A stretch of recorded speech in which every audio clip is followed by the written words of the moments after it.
मुंबईकरांसाठी दिलासादायक पावसाच्या पार्श्वभूमीवर चिंताजनक माहिती समोर आली आहे।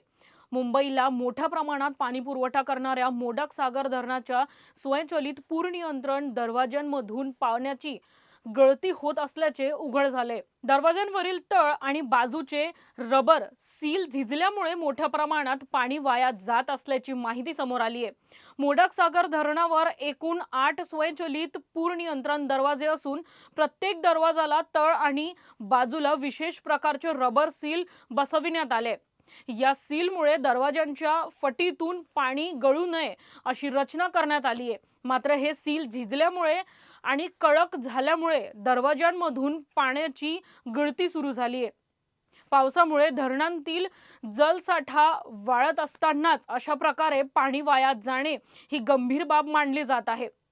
त्यामुळे संबंधित यंत्रणेकडून तातडीने गळती रोखण्यासाठी दुरुस्तीची कामे करण्याची गरज व्यक्त केली जाते।